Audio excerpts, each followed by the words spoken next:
Meet the editors. വിശ്വാസവും വികസനവും സമന്വയിപ്പിച്ച് ലോക്സഭാ തെരഞ്ഞെടുപ്പിനെ നേരിടുകയാണ് ബി.ജെ.പി.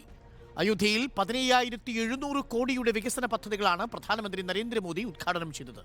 അയോധ്യ വികസനത്തിന്റെ പുതിയ ഉയരത്തിലാണെന്നും തൊഴിലവസരങ്ങൾ വർദ്ധിക്കുമെന്നും മോദി പറഞ്ഞു. രാമക്ഷേത്ര പ്രതിഷ്ഠാദിനം വീടുകളിൽ ശ്രീരാമജ്യോതി തെളിയിച്ച് ദീപാവലിയായി ആഘോഷിക്കാനുള്ള ആഹ്വാനവുമുണ്ട്.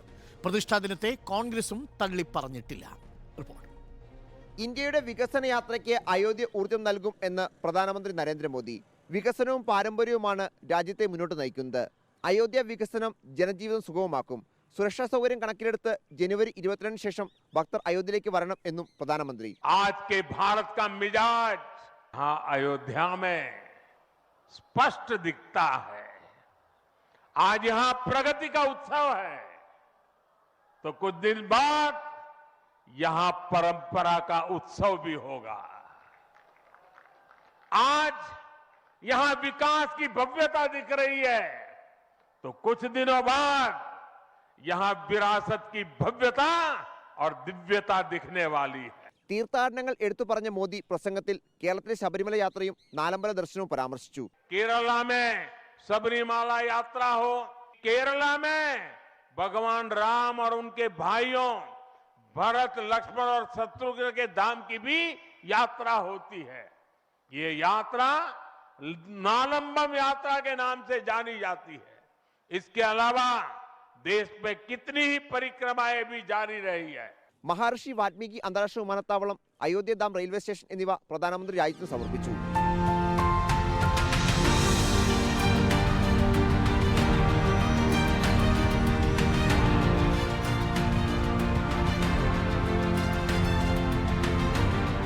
രണ്ട് അമൃത് ഭാരത് ട്രെയിനുകളും 6 വന്ദേ ഭാരത് ട്രെയിനുകളും ഫ്ളാഗ് ഓഫ് ചെയ്തു. വിമാനത്താവളം മുതൽ റെയിൽവേ സ്റ്റേഷൻ വരെ പ്രധാനമന്ത്രിയുടെ വൻ റോഡ് ഷോ നടന്നു. പുഷ്പങ്ങൾ എറിഞ്ഞാണ് ബാബറി മസ്ജിദ് ഹർജിക്കാരൻ ഇക്ബാൽ അൻസാരി പ്രധാനമന്ത്രി റോഡ് ഷോയിൽ സ്വീകരിച്ചത്. വികസന പദ്ധതികളുടെ ഉദ്ഘാടനം എന്നതിനപ്പുറം ലോക്സഭാ തെരഞ്ഞെടുപ്പ് പ്രചാരണത്തിനാണ് പ്രധാനമന്ത്രി നരേന്ദ്രമോദി ഇന്ന് അയോധ്യയിൽ തുടക്കം കുറിച്ചത്. വരും ദിവസങ്ങളിലും അയോധ്യ വിഷയം സജീവ ചർച്ചയാക്കി നിർത്താൻ തന്നെയാണ് ബി.ജെ.പിയുടെ തീരുമാനം. വീഡിയോ ജേർണലിസ്റ്റ് കണ്ണൻ പ്രസിനൊപ്പം reporter Noble Marikkaran, in reporter, Delhi. Ayodhya വിജയ വഴിയാക്കിയോ എന്നാണ് ചോദ്യം.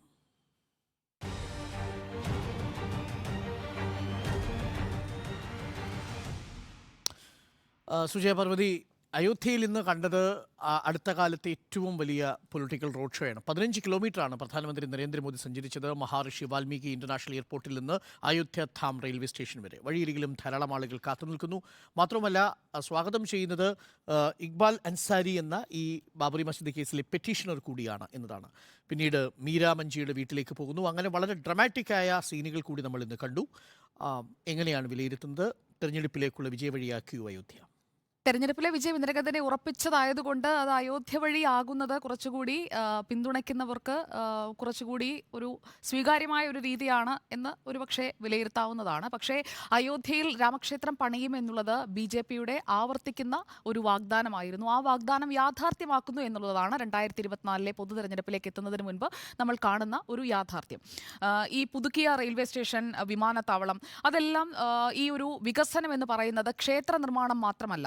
അതായത് നേരത്തെയൊക്കെ പറഞ്ഞുകൊണ്ടിരുന്ന ഹിന്ദുത്വ പൊളിറ്റിക്സ്, അതിനുമപ്പുറം ഒരു വെൽഫെയർ പൊളിറ്റിക്സിലേക്കാണ് തങ്ങൾ ഊന്നുന്നത് എന്നത് കഴിഞ്ഞ തെരഞ്ഞെടുപ്പിലൊക്കെ ചർച്ചയായതാണ്.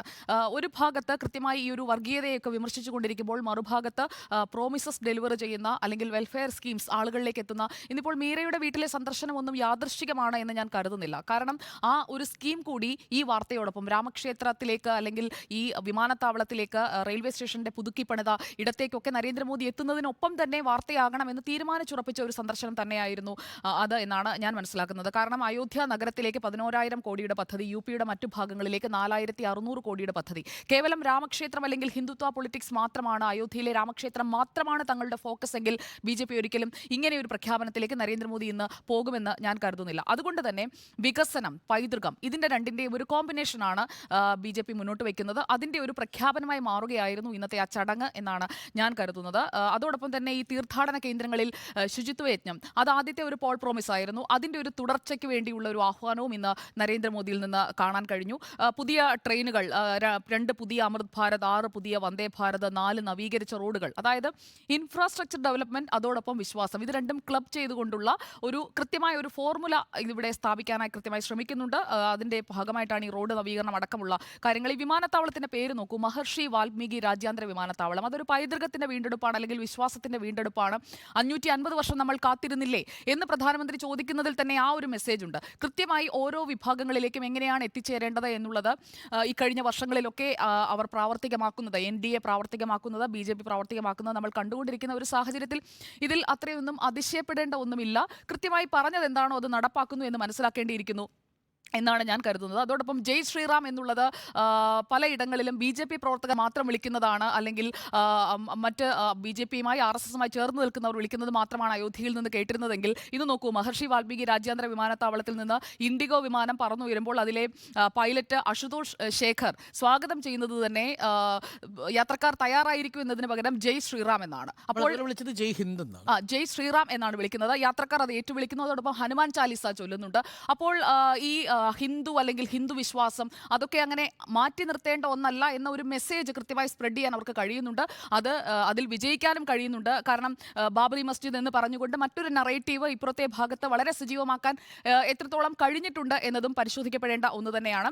നേരത്തെ സൂചിപ്പിച്ചതുപോലെ തന്നെ ഇക്ബാൽ അൻസാരിയുടെ സാന്നിധ്യം, അതൊക്കെ കൊടുക്കുന്ന ഒരു സന്ദേശം, ഫറൂഖ് അബ്ദുള്ളയുടെ സന്ദേശം, അങ്ങനെ ഓരോന്നും കൊടുക്കുന്ന ഒരു മെസ്സേജ് അവിടെ വളരെ എവിഡന്റ് ആണെന്നാണ് ഞാൻ കരുതുന്നത്. ശ്രീരാമൻ രാജ്യത്തിനാകെ അവകാശപ്പെട്ടതാണ്, വാഗ്ദാനം പാലിക്കാൻ ജീവൻ സമർപ്പിക്കുന്നവനും അഹോരാത്രം പരിശ്രമിക്കുന്നവരുമാണ് താൻ എന്ന് ഈ പ്രസംഗത്തിൽ നരേന്ദ്രമോദി പറഞ്ഞിട്ടുമുണ്ട്. അപ്പോൾ ഡെലിവറിംഗ് എ പോൾ പ്രോമിസ്, പ്രകടന പത്രികയിൽ ഒരു വാഗ്ദാനം സാക്ഷാത്കരിക്കുന്നു. സമയബന്ധിതമായി 2024 പൊതു തെരഞ്ഞെടുപ്പിന് മുൻപ് കൃത്യമായി അത് സാധ്യമാക്കിക്കൊണ്ട് അങ്ങനെ ഒരു ഡെലിവറിംഗ് പ്രൈം മിനിസ്റ്റർ ആണ്, വാഗ്ദാനങ്ങൾ പാലിക്കുന്നയാളാണ് എന്ന് സ്ഥാപിക്കാൻ, അതിലൂടെ വോട്ടുറപ്പിക്കാൻ കഴിഞ്ഞു എന്നുള്ളത് നിസ്സംശയം പറയാൻ കഴിയുന്ന ഒന്നാണ്. ഇതാണ് ആദ്യ ഭാഗത്ത് എനിക്ക് പറയാനുള്ളത്. നികേഷ് കുമാർ, വോട്ട് വഴിയിലേക്ക് അയോധ്യയിലെ ഇന്നത്തെ പൊളിറ്റിക്കൽ റോഡ് ഷോ അല്ല, അതിനാണ് ശ്രമിക്കുന്നത് എന്നുള്ളതാണല്ലോ നമ്മൾ കാണേണ്ടത്. എന്ന് വെച്ച് നരേന്ദ്രമോദി വീണ്ടും ഒരിക്കൽ കൂടി അധികാരത്തിൽ വരുന്നു എന്നുള്ള ഒരു സ്ഥാപിക്കൽ ഈ ചർച്ചയിൽ ആവശ്യമില്ല എന്നാണ് ഞാൻ കരുതുന്നത്.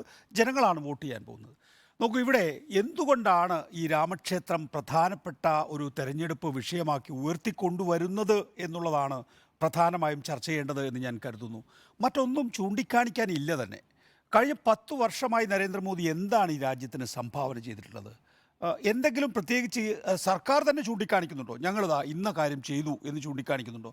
2004 അധികാരത്തിൽ വന്ന UPA സർക്കാർ 2009 വർദ്ധിത ഭൂരിപക്ഷത്തോടു കൂടി അധികാരത്തിൽ വന്നത് വിപ്ലവകരമായിട്ടുള്ള ഒട്ടേറെ നിയമനിർമ്മാണങ്ങളിലൂടെയാണ്. ഇപ്പോൾ കാർഷിക കടങ്ങൾ എഴുതിത്തള്ളുന്നു, അതുപോലെ തന്നെ തൊഴിലുറപ്പ് പദ്ധതി നടപ്പാക്കുന്നു, വിവരാവകാശ നിയമം കൊണ്ടുവരുന്നു, വിദ്യാഭ്യാസം മൗലികാവകാശം. അതെ, അങ്ങനെ നിരവധിയായിട്ടുള്ള കാര്യങ്ങൾ വന്നതിലൂടെ ഇടതുപക്ഷം വേണ്ടാത്ത വിധത്തിൽ 2009 UPA 2 അധികാരത്തിൽ വരാൻ സാധിച്ചു എന്നുള്ളതാണ്. ആ നിലയിൽ ഏതെങ്കിലും കാര്യം നരേന്ദ്രമോദി സർക്കാർ ചെയ്തിട്ടില്ല എന്നും മാത്രമല്ല, നമ്മുടെ ഭരണഘടനാ സ്ഥാപനങ്ങളെ ഇല്ലാതാക്കിക്കൊണ്ടിരിക്കുകയാണ് ഈ സർക്കാർ എന്നുള്ളത് നമുക്ക് ഉദാഹരണങ്ങൾ വഴി എടുത്തു പറയാൻ സാധിക്കും. നോക്കൂ, ഗവർണർമാരെ ഉപയോഗിച്ച് സംസ്ഥാന സർക്കാരുകളെ നിശ്ചലമാക്കുന്നു. സംസ്ഥാന നിയമസഭ പാസാക്കിയ ബില്ലുകൾ അട്ടത്തു വെച്ചുകൊണ്ട് അതിന് അംഗീകാരം നൽകാതെ സംസ്ഥാന ഭരണത്തെ നിശ്ചലമാക്കുന്ന രീതിയിലാണ് മുന്നോട്ട് പോയിക്കൊണ്ടിരിക്കുന്നത്. അത് പ്രതിപക്ഷം ഭരിക്കുന്ന സംസ്ഥാന സർക്കാരുകളെ. അതേസമയം പാർലമെൻറ്റിൻ്റെ കാര്യം എടുത്താലോ, പാർലമെൻറ്റിനെ സംബന്ധിച്ചിടത്തോളം പ്രതിപക്ഷത്തെ പാർലമെൻറ്റിൽ നിന്ന് പുറത്താക്കിക്കൊണ്ട് നരേന്ദ്രമോദി അധികാരത്തിൽ വന്നതിന് ശേഷം 71 തവണയാണ് പാർലമെൻറ്റ് അംഗങ്ങളെ പുറത്താക്കുകയോ സസ്പെൻഡ് ചെയ്യുകയോ ചെയ്തിട്ടുള്ളത്. ഏറ്റവും ഒടുവിൽ കണ്ടിട്ടുള്ളത് എന്താണ്? 243 അംഗങ്ങളെ പുറത്താക്കിക്കൊണ്ടാണ് പാർലമെൻറ്റ് നടത്തിക്കൊണ്ടുപോകാൻ ശ്രമിച്ചിട്ടുള്ളത്. അപ്പോൾ ബില്ലുകൾ പാസ്സാക്കാതെ വിട്ടുകളയുന്നു, ബില്ലുകൾ ചർച്ച കൂടാതെ മുന്നോട്ട് പോകുന്നു എന്നുള്ളത് നമ്മൾ കണ്ടിട്ടുള്ളതാണ്. ഈ 17ാം ലോക്സഭയെ സംബന്ധിച്ചിടത്തോളം പകുതിയോളം ബില്ലുകൾ 2 മണിക്കൂറിൽ താഴെയാണ് ചർച്ച ചെയ്തിട്ടുള്ളത് എന്നുള്ളതാണ്. ഒന്നും സ്റ്റാൻഡിംഗ് കമ്മിറ്റിയിലേക്ക് അയക്കാത്ത നില ഈ ഒരു ശീതകാല സമ്മേളനത്തിൽ ആദ്യമായി, ചരിത്രത്തിലാദ്യമായി ശീതകാല സമ്മേളനത്തിലുണ്ടാകുന്നു എന്നുള്ളതാണ്. നമ്മൾ CAGയുടെ കാര്യം എടുത്താൽ, നമ്മൾ പാർലമെൻറ്റിനെ എടുത്താൽ, എല്ലാ ഭരണഘടനാ സ്ഥാപനങ്ങളെയും മരവിപ്പിച്ചുകൊണ്ടാണ് സർക്കാർ മുന്നോട്ട് പോകുന്നത്. ഒരുപക്ഷെ ജനാധിപത്യം, മതേതരത്വം എന്ന് പറയുന്നത് പൂർണ്ണമായും നമ്മുടെ ഭരണഘടനയിൽ എഴുതി ചേർത്തത് എടുത്തു കളയാനുള്ള ഒരു നീക്കം എന്നുള്ള നിലയിലാണ് ഈ സർക്കാർ മുന്നോട്ട് പോകുന്നത്. അങ്ങനെ ഒരു മേഖലയിലും ഒന്നും അവകാശപ്പെടാനില്ലാത്ത സർക്കാർ, ഒരുപക്ഷെ നമ്മുടെ പൊതുകടം ഏറ്റവും ഉയർന്ന നിലയിൽ എത്തി നിൽക്കുന്ന കാലഘട്ടത്തിലാണ് നമ്മൾ ജീവിച്ചുകൊണ്ടിരിക്കുന്നത്. അങ്ങനെ വിദേശകാര്യത്തിലാണെങ്കിൽ നമ്മളെ രാജ്യം വലിയ നിലയിൽ കീർത്തി കേട്ടു തുടങ്ങിയിരിക്കുന്നു എന്നൊക്കെ പറയുമ്പോൾ അവസാന ഘട്ടത്തിൽ നമ്മളെടുത്തിട്ടുള്ള വിദേശ നയങ്ങൾ, വിദേശ നിലപാടുകളുമായി ബന്ധപ്പെട്ടൊക്കെ തന്നെയും നമുക്ക് ഒരു രാജ്യം എന്നുള്ള സ്വത്വം തന്നെ നഷ്ടപ്പെടുന്ന രീതിയിലാണ്, ഒരു സാമന്ത രാഷ്ട്രത്തിൻ്റെ അവസ്ഥയിലേക്കാണ് നമ്മൾ പോയിക്കൊണ്ടിരിക്കുന്നത് എന്നുള്ളത്. അപ്പോൾ ആ നിലയിൽ ഒന്നും അവകാശപ്പെടാനില്ലാത്ത ഒരു സർക്കാരിനെ സംബന്ധിച്ചിടത്തോളം നിന്ന് പിഴക്കാനുള്ള ഒരു ഏർപ്പാടാണ് രാമക്ഷേത്രം എന്നുള്ളത്. അതിനപ്പുറത്തേക്ക് ഒരു പ്രസക്തിയും ഇതിനില്ല. ഞാൻ നേരത്തെ സുജയെ സൂചിപ്പിച്ച ഒരു സംഭവത്തിൽ നിന്ന് തുടങ്ങാം. അതായത് ഇന്ന് മഹാഋഷി വാൽമീകി ഇൻ്റർനാഷണൽ എയർപോർട്ടിൽ നിന്ന് ഇൻഡിഗോ വിമാനം ഫ്ലൈ ചെയ്യുമ്പോൾ നമ്മൾ സാധാരണ കേട്ടിരുന്നത്, സാധാരണ പൈലറ്റുമാർ ചിലപ്പോൾ അവസാനിപ്പിക്കുന്നത്, യാത്രക്കാർക്ക് ആശംസ നൽകി അവസാനിപ്പിക്കുന്നത് ജയ് ഹിന്ദ് എന്ന് പറഞ്ഞായിരിക്കുമെങ്കിൽ ഇന്ന് അശുതോഷ് ശേഖർ എന്ന പൈലറ്റ് എല്ലാവരുടെയും മുന്നിൽ വെച്ചുകൊണ്ട് തനിക്കിതൊരു ഭാഗ്യമാണെന്നും ഈ വിമാനം പറത്താൻ കിട്ടിയതിലുള്ള ഭാഗ്യത്തിൽ ഞാൻ നന്ദി പറയുന്നു എന്നും പറഞ്ഞിട്ട് യാത്രക്കാർക്ക് ശുഭയാത്ര നേർന്നു പറഞ്ഞത് ജയ് ശ്രീറാം എന്നുള്ളതാണ്. യാത്രക്കാർ ഒരുമിച്ച് വിളിക്കുകയാണ്, ജയ് ശ്രീറാം എന്ന് വിളിക്കുന്നു. എന്തുകൊണ്ടായിരിക്കും അങ്ങനെ? എന്താണിത് സൂചിപ്പിക്കുന്നത്? ഇതൊരു മെറ്റഫറാണ്, ഇതൊരു സൂചനയായിട്ടാണ് ഞാൻ കണക്കാക്കുന്നത്. നേരത്തെ കഴിഞ്ഞ ചർച്ചയിൽ നമ്മൾ സൂചിപ്പിച്ചതുപോലെ ഒരു മതരാഷ്ട്രത്തിൻ്റെ ആദ്യ സൂചനയായി നമുക്കിത് കണക്കാക്കാം. ഒരു ഇൻ്റർനാഷണൽ എയർപോർട്ടിൽ ഒരു വിമാനം, ഒരു പൈലറ്റ് അതുവരെ ജയ് ഹിന്ദ് എന്ന് മാത്രം വിശേഷിപ്പിച്ച് ആശംസ അർപ്പിച്ചിരുന്നുവെങ്കിൽ ഇത് ജയ് ശ്രീറാം എന്ന് അഭിസംബോധനയോടുകൂടി യാത്രക്കാർക്ക് ശുഭയാത്ര നേരുകയാണ്. അതിലെന്താണ് തെറ്റ് എന്ന് ഹിന്ദുക്കളായിരിക്കുന്നവർക്ക് തോന്നാം. അങ്ങനെ തോന്നുക എന്നുള്ളത് സ്വാഭാവികമാക്കി കഴിഞ്ഞു എന്നതാണ് ഈ പൊളിറ്റിക്കൽ പ്രോജക്റ്റിൻ്റെ ഒരു പ്രത്യേകത.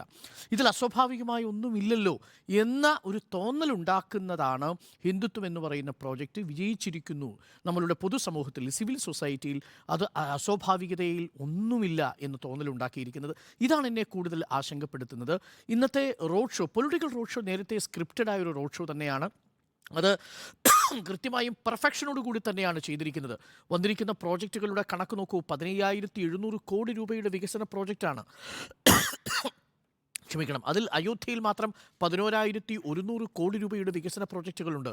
ഒരു ഇൻ്റർനാഷണൽ എയർപോർട്ട്, 240 കോടി മുടക്കുന്ന അയോധ്യധാം എന്ന് പറയുന്ന റെയിൽവേ സ്റ്റേഷൻ, ഏകദേശം 2,400 കോടിയോളം വരുന്ന റോഡുകൾ, ഇതെല്ലാം ഒരു വലിയ ഇൻഫ്രാസ്ട്രക്ചർ ഫെസിലിറ്റി എവിടേക്ക് ഒരുക്കുകയാണ്. എങ്ങനെയാണ്? മക്കയിൽ എങ്ങനെയാണോ അതുപോലെ ഇതാ അയോധ്യ നിങ്ങളുടെ ആത്മീയ തലസ്ഥാനമായി മാറുന്നു എന്ന് സൂചനമാണ്. അതുകൊണ്ടാണ് ജ്യോതി തെളിക്കണം. ഒരു പ്രധാനമന്ത്രിക്ക് ഈ 22-ാം തീയതി ഒരു ക്ഷേത്രത്തിൻ്റെ പുനഃപ്രതിഷ്ഠ അല്ലെങ്കിൽ ഒരു പ്രതിഷ്ഠാ ചടങ്ങിൽ രാജ്യമൊട്ടാകെ മനുഷ്യർ നിന്ന് വിളക്ക് കൊളുത്തണമെന്നും രാമജ്യോതി തെളിയിക്കണമെന്നും അത് ദീപാവലിയെ ആഘോഷിക്കണമെന്നും രാജ്യത്തെ അഭിസംബോധന ചെയ്യുകയാണ്. അത് ആ ക്ഷേത്രത്തിൻ്റെ പുരോഹിതനല്ല, ഈ രാജ്യത്തിൻ്റെ പ്രധാനമന്ത്രിയാണ്. വിധിയിൽ മറ്റൊരു ആരാധനാലയം കൂടിയുണ്ടല്ലോ, മുഹമ്മദ് ബിൻ അബ്ദുള്ള മസ്ജിദ്. ആ മസ്ജിദിൻ്റെ നിർമ്മാണ പ്രവർത്തനം എവിടെയായി? ഈ ക്ഷേത്രത്തിൽ നിന്ന് കഷ്ടി 22 കിലോമീറ്റർ മാത്രം അകലെ സ്ഥിതി ചെയ്യുന്ന ഈ പള്ളിയുടെ നിർമ്മാണം എങ്ങും എത്തിയിട്ടില്ല. അതിൻ്റെ നിർമ്മാണ പ്രവർത്തനം തുടങ്ങുന്നതേ ഉള്ളൂ. അത് സ്റ്റേറ്റ് അല്ല ചെയ്യേണ്ടത്, അത് ട്രസ്റ്റാണ് ചെയ്യേണ്ടത്. ഈ ഇൻഡോ ഇസ്ലാമിക് കൾച്ചറൽ ഫൗണ്ടേഷനാണ് അതിൻ്റെ നിർമ്മാണ പ്രവർത്തനം നടത്തുന്നത്. പക്ഷേ 22-ാം തീയതി നിങ്ങളുടെ മുന്നിൽ ഒരു ക്ഷേത്രം അതിൻ്റെ എല്ലാവിധമായ ആഡംബര അടിസ്ഥാന സൗകര്യങ്ങളോടും കൂടി മുന്നിലേക്ക് വരികയാണ്. മറുഭാഗത്ത് നീതി നിഷേധിക്കപ്പെട്ട ഒരു വിഭാഗത്തിൻ്റെ ആരാധനാലയം പണി തുടങ്ങിയിട്ട് പോലും ഇല്ല എന്ന ഒരു അവസ്ഥ കൂടി മുന്നിൽ നിൽക്കുന്നുണ്ട്. എന്താണ് സംഭവിക്കുന്നത് യഥാർത്ഥത്തിൽ? ഞാനിതിനെ കാണുന്നത് കൾച്ചറൽ ഏലിയനേഷൻ എന്നുള്ളത് ഏറെക്കുറെ രാഷ്ട്രീയമായി സംഭവിച്ചു കഴിഞ്ഞിരിക്കുന്ന ഒന്നാണ്. പക്ഷേ ഇത് സംഭവിക്കുന്നത് സ്പേഷ്യൽ ഏലിയനേഷൻ എന്ന് പറയാം. എന്ന് പറഞ്ഞാൽ ഒരിടത്തിൽ നിന്നൊരു വിഭാഗത്തിലുള്ള ആളുകളെ മുഴുവൻ അപ്രസക്തമാക്കുകയാണ്. അയോധ്യ എന്നുള്ളത് രാം ജന്മഭൂമിയാണ്, രാം ഭൂമിയാണ് എന്നുള്ളതാണ്. അതിൻ്റെ പ്രതീകാത്മകമായിട്ടുള്ള അടയാളങ്ങളാണ്. നേരത്തെ എൻ്റെ ചർച്ചയിൽ വന്നിരുന്നു പറയുന്നുണ്ടായിരുന്നു, ചെറിയ മസ്ജിദുകൾ പോലും റോഡ് നിർമ്മാണത്തിന് വേണ്ടി വിട്ടുകൊടുത്ത മനുഷ്യരുണ്ട് എന്ന് പറഞ്ഞാൽ ആ മസ്ജിദുകളടക്കമെല്ലാം പൂർണ്ണമായും മാറ്റപ്പെടുകയും അവിടെ ജീവിക്കുന്നത് ഈ രാമജന്മഭൂമിയുടെ പ്രജകളായി ജീവിക്കുകയും ചെയ്യുന്ന ഒരു പ്രദേശമായി രൂപീകരിക്കപ്പെടുന്നു എന്നുള്ളതാണ്. ഇതുകൊണ്ട് എന്താണ് തെറ്റ് എന്നുള്ളത് ചോദിച്ചാൽ ഇത് തെറ്റിൻ്റെ വിഷയമല്ല. ഇത് ഇന്ത്യ പ്രതിനിധാനം ചെയ്യുന്ന ഒരു മതേതരത്വ രാഷ്ട്രം എന്നുള്ള ഭരണഘടനാ ആശയത്തിന് ഘടകവിരുദ്ധമായിട്ടുള്ളൊരാശയമാണ്. അതാണ് പ്രധാനമന്ത്രി ഇന്ന് അവിടെ നിർവഹിച്ചത്. പക്ഷേ BJPയുടെ കാഴ്ചപ്പാടിൽ, BJPയുടെ പ്രതിജ്ഞാപത്രിക എന്ന അവരുടെ സങ്കല്പ പത്രികയിൽ പറയുന്നതാണ്. അത് നിറവേറ്റിയിരിക്കുന്നു. അത് ഭൂരിപക്ഷം ജനതയും വളരെ ആശ്വസിപ്പിക്കുന്നൊരു വാർത്തയാണ്. അതുകൊണ്ട് തന്നെ ഈ തെരഞ്ഞെടുപ്പിൽ ഇതൊരു വലിയ പൊളിറ്റിക്കലായ ക്യാപിറ്റലാണ് എന്ന കാര്യത്തിലും സംശയമില്ല. രാം, ദെൻ റൊട്ടി, റൊട്ടി, റാം, രഞ്ജൻ, ഈ 3 കാര്യങ്ങളാണ് BJP എന്നും അധികാരത്തിൽ നിലനിർത്താൻ സഹായിക്കുന്നത്. ഇതിൽ റാമായി കഴിഞ്ഞു. റൊട്ടി കൊടുക്കാൻ വേണ്ടി ഉജ്ജ്വൽ യോജന അടക്കമുള്ള സ്കീമുകൾ, ഉജ്ജ്വൽ യോജനയുടെ 10ാമത്തെ 10 കോടി ഫ്രീ ഉജ്ജ്വൽ യോജന കൊടുത്തതിലെ 10ാമത്തെ ഉപഭോക്താവിൻ്റെ വീട്ടിലേക്കാണ് ഈ പറയുന്ന നരേന്ദ്രമോദി ഇന്ന് അപ്രതീക്ഷിതമായിട്ട് എത്തുന്നത്, മീരാ മഞ്ജി. പക്ഷേ അപ്പോഴും ഉജ്ജ്വൽ ഗ്യാസ് സ്കീമിനടക്കം കൊടുത്തിരിക്കുന്ന സബ്സിഡി 3500-ൽ നിന്ന് 840 കോടിയായിട്ട് വെട്ടിക്കുറച്ചതും ഇതേ നരേന്ദ്രമോദി സർക്കാരാണ് എന്നുള്ളതാണ് നമ്മുടെ മുന്നിൽ നിൽക്കുന്നത്. ഒരൊറ്റ സന്ദർശനത്തിലൂടെ ഒരു വാർത്തയുടെ പൊളിറ്റിക്കൽ ഇമ്പാക്റ്റിനെ ന്യൂട്രലൈസ് ചെയ്ത് കളഞ്ഞു. 3550 കോടിയായിരുന്നു 2020-21 ഗ്യാസ് സബ്സിഡിക്ക് അനുവദിച്ചതെങ്കിൽ ഇത് 840 കോടിയായി ചുരുക്കിയതിനെ മീരാ മഞ്ജിയുടെ വീട്ടിലുള്ള സന്ദർശനം വഴി റദ്ദാക്കി കളഞ്ഞിരിക്കുന്നു. ആ പൊളിറ്റിക്കൽ പെർഫെക്ഷൻ, ആ പ്രൊപ്പഗാൻഡ പെർഫെക്ഷൻ നമുക്ക് അവിടെ കാണാൻ സാധിക്കും. നേരത്തെ പറഞ്ഞതുപോലെ ഇക്ബാൽ അൻസാരി പൂക്കൾ വിതറിയാണ് ഈ റോഡ് ഷോയിലേക്ക് നരേന്ദ്രമോദിയെ സ്വീകരിക്കുന്നത്. അതാണ് ഹെജിമണൈസ് ചെയ്യുന്ന ആശയം എന്നൊക്കെ നമ്മൾ പറയും. അത് സ്വാഭാവികമായൊരു പ്രക്രിയയായി തീർന്നു കഴിഞ്ഞിരിക്കുന്നു. ഇതിൽ ആർക്കും വിരോധമോ പരിഭവമില്ല. രാജ്യത്തെ ഏറ്റവും വലിയ പ്രതിപക്ഷ കക്ഷിയായ ഇന്ത്യൻ നാഷണൽ കോൺഗ്രസ് എന്ന് സന്ദർശിക്കണമെന്ന കാര്യത്തിൽ മാത്രമാണ് ഇന്ന് ഈ വിഷയത്തിൽ തർക്കത്തിൽ നിൽക്കുന്നത് എന്നുള്ളതാണ് ഏറെ നിർഭാഗ്യകരമായ കാര്യം. അവിടെ അനീതിയുടെ വിധി പുരണ്ടിരിക്കുന്ന ഒരു മണ്ണിലേക്കാണ് ഈ യാത്ര നടക്കുന്നത്. പക്ഷേ എങ്കിലും അത് ഭൂരിപക്ഷം ഹിന്ദുക്കളെ സംബന്ധിച്ച്, വോട്ടർമാരെ സംബന്ധിച്ച് അത് ഈ തെരഞ്ഞെടുപ്പിൽ BJPക്ക് അനുകൂലമായി തീരുമാനമെടുക്കാനുള്ള ഒരു ഘടകമാണ്. കഴിഞ്ഞ തവണ 62 സീറ്റാണ് നേടിയത്. 71 സീറ്റിൽ നിന്ന് 62 സീറ്റായിട്ട് കുറഞ്ഞു. കഴിഞ്ഞ തവണ 9 സീറ്റ് നഷ്ടപ്പെട്ടു ഉത്തർപ്രദേശിൽ BJPക്ക് 2019. ഇത്തവണ അത് മറികടക്കാനുള്ള ഒരു സാധ്യത അയോധ്യ ക്ഷേത്രത്തിൻ്റെ നിർമ്മാണ പ്രവർത്തനങ്ങൾക്കുണ്ട്.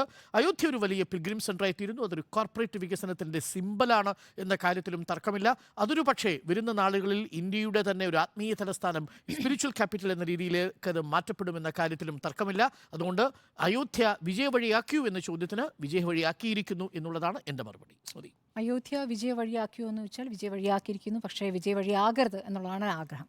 ഇതിപ്പോൾ ഇന്ത്യൻ രാഷ്ട്രീയത്തെ ഇത്രത്തോളം മതവൽക്കരിച്ച ഒരു രാഷ്ട്രീയ നേതാവ് ഉണ്ടാകില്ല. മുഴുവൻ ഹിന്ദുവിശ്വാസികളുടെ നേതാവാണ് ഞാൻ, മുഴുവൻ ഹിന്ദുവിശ്വാസികളും മോദിയിലാണ് വിശ്വസിക്കുന്നത് എന്ന രൂപത്തിലാണ് അദ്ദേഹം ഇന്ന് പ്രസംഗിച്ചിരിക്കുന്നത്. അയോധ്യയിലെ പ്രതിഷ്ഠാ ദിനത്തിൽ ശ്രീരാമ ജ്യോതി തെളിയിക്കണം, ദീപാവലി ആഘോഷിക്കണം, മുഴുവൻ ഹിന്ദുസ്ഥാനും തിളങ്ങണം. ഒരു രാജ്യത്തിനും സംസ്കാരവും പൈതൃകവും മറന്ന് നിൽക്കാനാകില്ല. അപ്പോൾ ഈ സംസ്കാരം, പൈതൃകം എന്ന് പറയുന്നത് ക്ഷേത്രം മാത്രമാണോ? 14 മുതൽ 22 വരെ എല്ലാ ക്ഷേത്രങ്ങളിലും, രാജ്യത്തെ എല്ലാ ക്ഷേത്രങ്ങളിലും ശുദ്ധീകരണ യജ്ഞം നടത്തണമെന്നാണ് അദ്ദേഹം ആഹ്വാനം ചെയ്യുന്നത്, പ്രധാനമന്ത്രി ആഹ്വാനം ചെയ്യുന്നത്. അപ്പോൾ പ്രധാനമന്ത്രി രാജ്യത്തെ ഈ പറയുന്ന അദ്ദേഹം അവകാശപ്പെടുന്ന മുഴുവൻ ഹിന്ദുക്കളുടെയും മാത്രം പ്രധാനമന്ത്രിയാണോ? രാജ്യത്തെ ജനങ്ങളുടെ പ്രധാനമന്ത്രിയാണോ? അല്ലെങ്കിൽ ഈ രാജ്യത്തെ ജനങ്ങൾ മുഴുവൻ ഹിന്ദുക്കളാണോ എന്നുള്ളൊരു ചോദ്യം ഉയരുന്നുണ്ട്. അപ്പോൾ ഈ പ്രധാനമന്ത്രി വന്ന വിമാനം അയോധ്യയിലേക്ക്, ഈ പറഞ്ഞ അയോധ്യ മഹർഷി വാൽമീകി അന്താരാഷ്ട്ര വിമാനത്താവളത്തിലേക്ക് ഇൻഡിഗോ വിമാനത്തിൽ വരുമ്പോൾ അതിനുള്ളിലെ ജയ് ശ്രീറാം വിളികൾ, അതിനകത്തൊരു മുസ്ലിം ഉണ്ടോ? അഥവാ ഒരു മുസ്ലിം ഉണ്ടായിരുന്നെങ്കിൽ അദ്ദേഹം എങ്ങനെ നിൽക്കണമായിരുന്നു? അദ്ദേഹത്തിന് എന്തെങ്കിലും പ്രതികരിക്കാൻ പറ്റുമോ? പ്രതികരിച്ചിരുന്നെങ്കിൽ എന്തായിരിക്കുമായിരുന്നു അദ്ദേഹത്തിൻ്റെ സ്ഥിതി? ഇതൊക്കെയുള്ള പ്രശ്നമുണ്ടല്ലോ. അപ്പോൾ മുഴുവൻ ഹിന്ദുക്കളുടെ അവകാശവാദം ഉന്നയിക്കുന്നു. ഈ വിധിയുമായി ബന്ധപ്പെട്ട് അതൊരു വലിയ വിജയമാക്കി പറയുന്നു. അതിനു മുമ്പ് 500 വർഷം നിന്നിരുന്ന പള്ളിയെ പൂർണ്ണമായും ഒഴിവാക്കുന്നു. ഈ പറഞ്ഞ മാതിരി അവിടെ ഒരു കോർപ്പറേറ്റ് വൽക്കരണമാണ് നടക്കുന്നത്. ഈ വികസന പദ്ധതികളെല്ലാം തന്നെ പട്ടിണി മാറ്റാനുള്ളതല്ല. ഈ സിലിണ്ടറുകളുടെ കാര്യം പറയുമ്പോൾ 10 കോടി സിലിണ്ടറുകൾ വിതരണം ചെയ്തു. ഇതിൽ ഏറ്റവും ഒടുവിലത്തെ സിലിണ്ടർ ലഭിച്ച ആളുടെ മീരാ മഞ്ജിയുടെ അടുത്ത് പോകുന്നു എന്നൊക്കെ പറയുമ്പോൾ ഇതൊരു വാർത്ത സൃഷ്ടിക്കാൻ ഒരു പേരും ഒരാളും ആവുകയാണ്. നമ്മൾക്ക് ആർക്കും അതിൽ തെളിവില്ല. 10 കോടിയിൽ അവസാനത്തെ ആളാണ്. കേരളത്തിൽ ഒരാളെ കാണിച്ചു തരാമോ? അതാ പറയുന്നത്, അവസാനത്തെ സിലിണ്ടർ കിട്ടിയ ആളാണെന്നാണ് പറയുന്നത്. അവസാനത്തെ സിലിണ്ടർ, ആ സിലിണ്ടർ കിട്ടിയ ആൾക്ക് അടുത്ത സിലിണ്ടർ വാങ്ങാനുള്ള പൈസയുണ്ടോ? ആ സിലിണ്ടർ വാങ്ങാനുള്ള വീട്ടിലെ പട്ടിണി മാറുന്നുണ്ടോ? ഇവിടെ മാൽന്യൂട്രീഷൻ, ഇവിടെ തൊഴിലില്ലായ്മ, ഇവിടെ വിലക്കയറ്റം, ഇതിൻ്റെയൊക്കെ ഇൻഡെക്സ് ഒക്കെ ഇവിടെ നമ്മുടെ മുന്നിലുണ്ടെന്നേ. ഇതൊന്നും പറഞ്ഞ് വോട്ട് മേടിക്കാൻ പറ്റില്ല. ഇപ്പോൾ വിശപ്പിനേക്കാളും നന്നായി വിജയിക്കുന്നതാണ്. വിശന്നാലും വർഗീയത വിജയിക്കും. വർഗീയത വിശ്വാസമല്ല, വിശപ്പിനേക്കാളും വിലയാണ് ഇവിടെ വർഗീയതയ്ക്ക്. ഇത്തിരി പട്ടിണി കിടന്നാലും വർഗീയത പറയുമ്പോൾ അയ്യോ അതിനൊപ്പം നിൽക്കണമെന്ന് വിചാരിക്കുന്ന ഒരുപാട് ജനങ്ങളുണ്ട്. അവരെ വിറ്റ് കാശാക്കിയാണ് ചെയ്യുന്നത്. അത് വിജയിക്കുമെന്നാണ് പറയുന്നത്. ഇതിലേറ്റവും നിസ്സഹായമായ അവസ്ഥ അപ്പുറത്ത് നിൽക്കുന്ന കോൺഗ്രസ് എന്താണ് മിണ്ടാത്തതെന്നുള്ളതാണ്. കോൺഗ്രസിന് മിണ്ടാൻ സമയമായിട്ടില്ലത്രേ. ഇവിടെ AICC ജനറൽ സെക്രട്ടറി കേരളത്തിൽ വന്നല്ലോ. ഈ വിഷയം ചർച്ച ചെയ്യുമ്പോൾ ഒരക്ഷരം മിണ്ടരുത്, പരസ്യ പ്രസ്താവന നടത്തരുതെന്ന് പറഞ്ഞിട്ടാണ് പോയിരിക്കുന്നത്. UPക്ക് പുറമെ ബീഹാർ, ഗുജറാത്ത് കോൺഗ്രസ് ഘടകങ്ങളും പറയുന്നു അവിടെ പോകണം. അവിടെ പോയില്ലെങ്കിൽ എന്താ, അത് മുഴുവൻ മോദി കൊണ്ടുപോകുന്നു. മോദിയാണ് അവിടെ ക്ഷേത്രം അവിടെ നടപ്പാക്കാൻ ഉദ്ദേശിക്കുന്നത്, RSS ആണ് നടപ്പാക്കാൻ. അവിടെ പോയി കോൺഗ്രസ് എന്ത് തെളിയിക്കാനാണ് ശ്രമിക്കുന്നത്? അവിടെ പോയി ഏത് വോട്ടാണ് അവർക്ക് കൂടാൻ പോകുന്നത്? പ്രതിപക്ഷ MLA പോലിരിക്കും. അതെ. അപ്പൊ അതുകൊണ്ട് കോൺഗ്രസ് അത് എന്ന് മനസ്സിലാക്കുമെന്ന് അറിയില്ല. 22-ാം തീയതിക്ക് മുൻപ് ഏത് ദിവസം അത് പ്രഖ്യാപിക്കുമെന്ന് അറിയില്ല. ഇനി ഏത് നേതാവ് പോകുമെന്ന് അറിയില്ല. നിസ്സഹായ അവസ്ഥ. ഈ പറഞ്ഞ പോലെ ഇതെല്ലാം എന്താ പറയാ, ഇത് ഇപ്പോൾ നടക്കുന്ന അവസ്ഥയാണ്. ഇതിലൊന്നും ആശങ്കപ്പെടാനോ ദുഃഖിക്കാനോ ഭയപ്പെടാനോ ഒന്നുമില്ല, ഞെട്ടാനൊന്നുമില്ല. ഇതാണ് നമ്മുടെ ഇന്ത്യ, ഇത് ഇതാണ് വർത്തമാനകാല ഇന്ത്യ. സ്വാഭാവികവൽക്കരിക്കപ്പെട്ടു സ്വാഭാവികവൽക്കരിക്കപ്പെട്ടു, ഈ രൂപത്തിലേക്ക് വന്നിരിക്കുന്നു. ഇതാണ് ഞാൻ പറഞ്ഞത്, നമ്മൾ കഴിഞ്ഞ ദിവസവും ചർച്ച ചെയ്തതാണ്. പാർലമെന്റിൽ ഇപ്പോഴത്തെ അവസ്ഥ എന്താണ്? പ്രതിപക്ഷമില്ലാത്ത അവസ്ഥ. ഈ പ്രതിപക്ഷത്തെ ഇല്ലാതാക്കിക്കൊണ്ട് ഇനിയും മുന്നേറി വിജയവഴിയിലേക്ക് പോകുമ്പോൾ അപ്പുറത്ത് മിണ്ടാതെ അല്ലെങ്കിൽ അതേ മുദ്രാവാക്യം ഏറ്റെടുത്ത് പറയാനാണോ ഇവിടെ കോൺഗ്രസ് ഉള്ളത് എന്നുള്ള കാര്യം ഓർക്കേണ്ടതുണ്ട്. നെഹ്റുവിന്റെ കാലത്തെ ചരിത്രം ഓർക്കേണ്ടതുണ്ട്, അല്ലേ? കോൺഗ്രസ് പ്രതിരോധത്തിലാവുന്ന ഘടകമുണ്ട്. ഈ അയോധ്യ ക്ഷേത്രവുമായി ബന്ധപ്പെട്ട് കോൺഗ്രസ് പ്രതിരോധത്തിലാവുന്ന സാഹചര്യമുണ്ട്. അപ്പോൾ അത് തിരുത്താനുള്ള അവസരമാണ്, തിരുത്താനുള്ള ഏക അവസരമാണ്. റൈറ്റ്. ഇതിനകത്ത് സുജയ്ക്ക് കൂട്ടിച്ചേർക്കാനുണ്ടോ ഇതിനകത്ത്? ഇത് പറഞ്ഞോളൂ. ഞാൻ ആ പ്രധാനമന്ത്രി ഉജ്ജ്വൽ യോജന ലിസ്റ്റ് അതിൻ്റെ ഏറ്റവും അപ്ഡേറ്റഡ് വേർഷൻ ഒന്ന് നോക്കുകയായിരുന്നു. അപ്പോൾ കേരളത്തിൽ അത് ഇല്ല എന്നൊക്കെ കണ്ണടച്ച് പറയാൻ കഴിയുന്നത് എങ്ങനെയാണെന്ന് എനിക്ക് മനസ്സിലാകുന്നില്ല. ഉജ്ജ്വൽ യോജന ആ പദ്ധതിയുടെ ഗുണഭോക്താക്കൾ എല്ലാ സംസ്ഥാനങ്ങളിലുമുണ്ട്. അതിൻ്റെ കൃത്യമായ കണക്ക് 2023 ഡാറ്റയാണ് ഞാൻ നോക്കിക്കൊണ്ടിരുന്നത്. അതിൽ ഓരോ സംസ്ഥാനത്തിനും കൃത്യമായി ആ പദ്ധതി ആളുകൾക്കിലേക്ക് എത്തിയിട്ടുണ്ട്. അത് ഓരോ സ്റ്റേറ്റ്സ് ആയാലും യൂണിയൻ ടെറിട്ടറീസ് ആയാലും എത്ര കണക്ഷൻസ് ഉണ്ട് എന്നുള്ളതിൻ്റെ കൃത്യമായ കണക്ക് പബ്ലിക് ഡൊമൈനിൽ അവൈലബിൾ ആണ്. ഗവൺമെന്റ് തന്നെ സൈറ്റുകളിൽ അവൈലബിൾ ആണ്. 3550 കോടി കേരളത്തിലെ ഞാൻ പറയാം. ചുരുങ്ങുമ്പോൾ അല്ല ഡോക്ടർ അരുൺ, ഞാൻ ആ കണക്ക് കൂടി പറഞ്ഞോട്ടെ. കാരണം പ്രേക്ഷകരിലേക്ക് ഉജ്ജ്വല യോജന കിട്ടിയ ഒരാളെ ചൂണ്ടിക്കാണിക്കാൻ കഴിയുമോ എന്നാണ് ശ്രീ എം വി നികേഷ് കുമാർ ഇവിടെ ചോദിച്ചത്. 2,56,303 പേരെ ചൂണ്ടിക്കാണിക്കാൻ കഴിയും സർ. നമ്മുടെ റിപ്പോർട്ടേഴ്സിനെ വിടുകയാണെങ്കിൽ ഏതൊക്കെ സ്ഥലങ്ങളിലാണ് ഉപഭോക്താക്കൾ ഉള്ളത് കണ്ടുകൊണ്ടിരിക്കുന്ന പ്രേക്ഷകരിലും ഒരു പക്ഷേ ഈ ഉജ്ജ്വൽ യോജന ആളുകൾ ഉണ്ടെങ്കിൽ നിങ്ങൾക്കും കമന്റ് ചെയ്യാവുന്നത്. സബ്സിഡിയുള്ള ഗ്യാസ് അല്ലേ പറഞ്ഞിരിക്കുന്നത്? അതെ, ഉജ്ജ്വല യോജന ഉജ്ജ്വല യോജന പദ്ധതിയുടെ കീഴിൽ, അതായത് PMUY ബെനിഫിഷ്യറി ലിസ്റ്റിൽ കൃത്യമായി അക്കൗണ്ട് ചെയ്തിട്ടുണ്ട്. ഓരോ സ്റ്റേറ്റിലും കൃത്യമായ ബെനിഫിഷ്യറീസ് ഉണ്ട്. ഒരു ഇടത്തരക്കാരൻ വാങ്ങുന്ന ഗ്യാസിൻ്റെ വില എന്താണ്, ഒരു പാചകവാതക സിലിണ്ടറിൻ്റെ വില എന്താണെന്ന് നോക്കുക. 2009 എത്രയായിരുന്നു, 2014 എത്രയായിരുന്നു, 2014 ശേഷമുള്ള വില എത്രയാണ് എന്നുള്ളത്. ഈ ഫ്രീ ഉജ്ജ്വല സ്കീമിൽ കേരളത്തിൽ എത്ര പേർക്ക് കിട്ടുന്നുണ്ട് എന്നറിയാൻ എനിക്ക് താല്പര്യമുണ്ട്. കാരണം ഞാൻ ഇന്നേ വരെ ഒരാളെ കണ്ടിട്ടില്ല. കേരളത്തിൽ അങ്ങനെ ഒരു പദ്ധതി നടക്കുന്നതായി നമ്മൾ എവിടെയെങ്കിലുമൊക്കെ അതിൻ്റെ ഒരു മർമ്മരം ഉണ്ടാവുമല്ലോ, ആ നിലയിലും കേട്ടിട്ടില്ല എന്നുള്ളതുകൊണ്ട് ഞാൻ പറഞ്ഞു എന്ന് മാത്രമേ ഉള്ളൂ. ചിലപ്പോൾ ഉണ്ടാവുമായിരിക്കും, ഉണ്ടാകട്ടെ. അങ്ങനെ ആർക്കെങ്കിലുമൊക്കെ സൗജന്യ നിരക്കിൽ ഗ്യാസ് കിട്ടുന്നുണ്ടെങ്കിൽ വളരെ നല്ല കാര്യം എന്നുള്ളതാണ്. അതിനകത്ത് എനിക്ക് അഭിപ്രായ വ്യത്യാസമില്ല. രണ്ടാമത്തെ കാര്യം എന്ന് പറയുന്നത്, ഈ നേരത്തെ ഈ ഹർജിക്കാരൻ പൂക്കൾ വിതറുന്നു എന്ന് പറയുന്നതാണ്. നോക്കൂ, ഹർജിക്കാരൻ പൂക്കൾ വിതറുന്നു എന്നുള്ള കാലഘട്ടത്തിലാണ് നമ്മൾ പോകുന്നത് എന്നുള്ളതാണ് ഏറ്റവും പ്രധാനപ്പെട്ട കാര്യം. നിൽക്കാൻ കഴിയില്ല എന്നുള്ളതാണ്, അവിടെയാണ് ഏറ്റവും പ്രധാനപ്പെട്ട പോയിന്റ് ഉള്ളത്. നോക്കൂ, CNAG എന്ന് പറയുന്ന സംവിധാനം ഇല്ലാത്ത ഇന്ത്യയിലാണ് നിങ്ങൾ ജീവിക്കുന്നത്. CNAGയിൽ ഗിരീഷ് മുർമു അതിൻ്റെ അധിപസ്ഥാനം ഏറ്റെടുത്തതിന് ശേഷം അങ്ങനെ ഒരു സംവിധാനമില്ല. ഉണ്ട്, എങ്ങനെയാണെന്നറിയാമോ? പ്രതിപക്ഷം ഭരിക്കുന്ന സംസ്ഥാനങ്ങളിൽ മാത്രമാണ് ഇപ്പോൾ CNAG ഉള്ളത്. കേന്ദ്ര സർക്കാരിൻ്റെ ഒരു പദ്ധതികളെക്കുറിച്ചും CNAG റിപ്പോർട്ട് സമർപ്പിക്കുന്നില്ല. നേരത്തെ നമ്മൾ പറഞ്ഞു പാർലമെൻറ്റിൻ്റെ കാര്യം. പാർലമെൻറ്റിൽ പ്രതിപക്ഷമില്ലാതെ ബില്ലുകൾ അപ്പം ചുട്ടെടുക്കുന്ന പോലെ കൊടുത്തുകൊണ്ടിരിക്കുകയാണ്.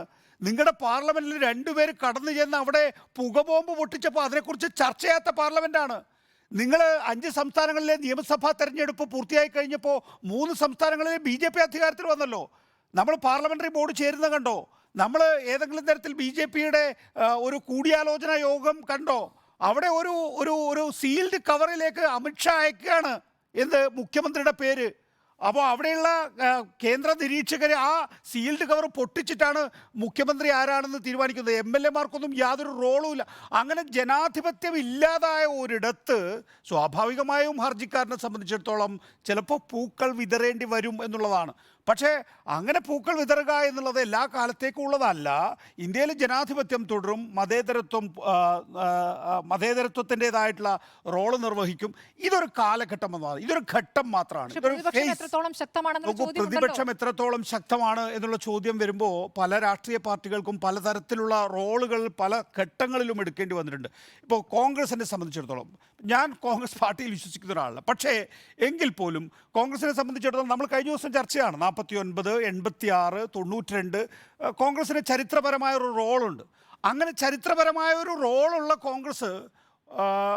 കോൺഗ്രസിൻ്റെ പുറത്ത് നിന്ന് വിശകലനം ചെയ്യുന്ന ഒരാളെന്നുള്ള നിലയിൽ ആ റോള് കോൺഗ്രസ് നിർവഹിക്കട്ടെ. പെട്ടെന്ന് ഒരു ദിവസം ജവഹർലാൽ നെഹ്റുവിലേക്ക് തിരിച്ചു പോകാനൊന്നും കോൺഗ്രസിന് സാധിക്കില്ല. BJPക്ക് 100% ഈ പറയുന്ന ഈ ഹിന്ദുത്വ വോട്ടുകൾ ലഭിക്കുന്നതിനേക്കാൾ കൂടുതൽ ഞാൻ ആഗ്രഹിക്കുക അത് കുറച്ച് കോൺഗ്രസ് ഷെയർ ചെയ്യട്ടെ എന്നാണ്. കോൺഗ്രസ് ഒരു കമ്മ്യൂണിസ്റ്റ് പാർട്ടി എടുക്കുന്നതോ അല്ലെങ്കിൽ ഉത്തരേന്ത്യയിൽ ഇല്ലാത്ത ഒരു രാഷ്ട്രീയ പാർട്ടി എടുക്കുന്ന നിലപാടിലേക്ക് അവർക്ക് പോകാൻ കഴിയില്ല എങ്കിൽ നമുക്ക് അങ്ങനെ ഷെയർ ചെയ്യപ്പെടുന്നില്ല എന്ന് കഴിഞ്ഞ നിയമസഭാ തെരഞ്ഞെടുപ്പ് തെളിയിച്ചതല്ലേ? നോക്കില്ല.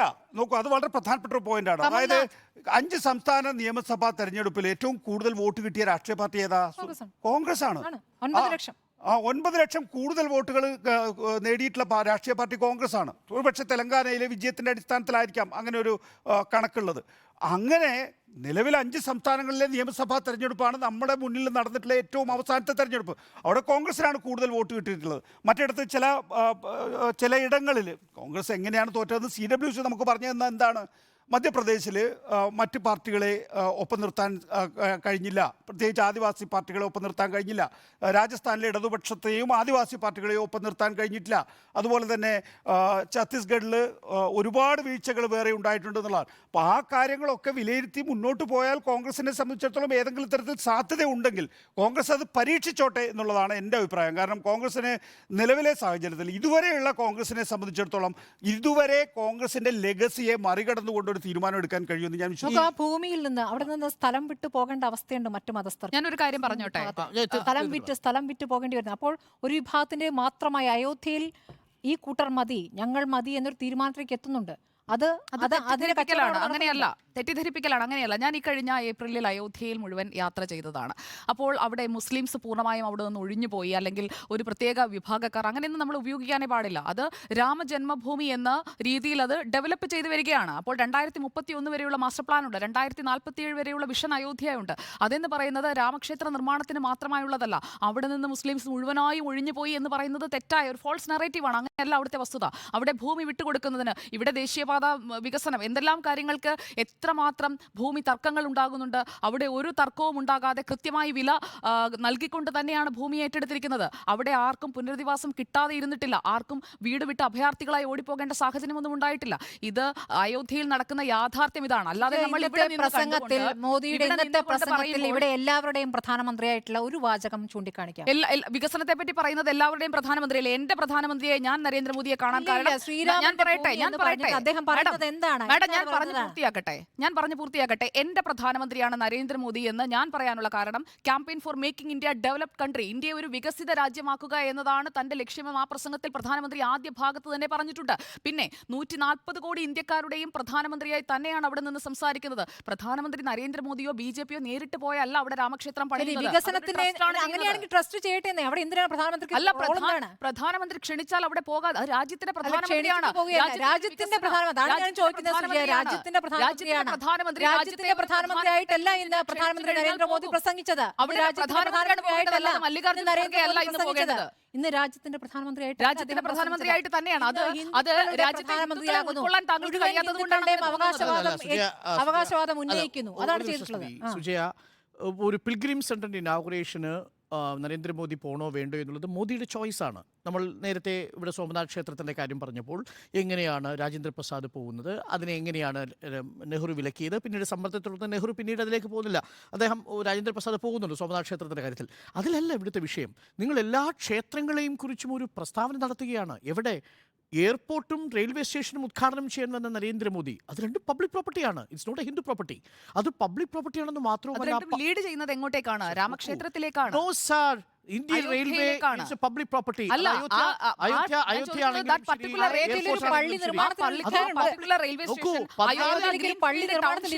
ഭാഗമായാണ് അത് വരുന്നത്. 14% മുസ്ലിങ്ങൾ വസിക്കുന്ന ഒരു പ്രദേശമാണ് അയോധ്യ ജില്ല. ഇതുവരെ ഫൈസാബാദ് നേരത്തെ അവരാരും അവിടെ നിന്ന് ഓടിപ്പോയിട്ടില്ല. റോയിട്ടേഴ്സിന്റെ ഒരു 20-ാം തീയതി വന്നൊരു റിപ്പോർട്ട് ഞാൻ പരിശോധിക്കായിരുന്നു. അതിലെന്താണ് പറഞ്ഞിരിക്കുന്നത്? Some Muslims around major India temple fearful a head of opening എന്ന് റിപ്പോർട്ട് ചെയ്യുന്നത് ബൈറ്റുകൾ വെച്ചാണ് അവർ റിപ്പോർട്ട് ചെയ്തിരിക്കുന്നത്. ഡിസംബർ 20-ാം തീയതി, like many other Muslims, Indian tailor Saif Muhammad plans to send his wife and 2 sons away. ഈ വർഷിപ്പ് ചെയ്യാൻ വേണ്ടി 22-ാം തീയതി വരുന്നതിന് മുമ്പ് ആളുകളെ ആ ക്ഷേത്ര നഗരിയിൽ നിന്ന് ബന്ധുക്കളെ പുറത്തേക്ക് അയക്കുകയാണ്. ഭയന്നുകൊണ്ട് അയക്കുന്നു. അത് 1-2 പേര്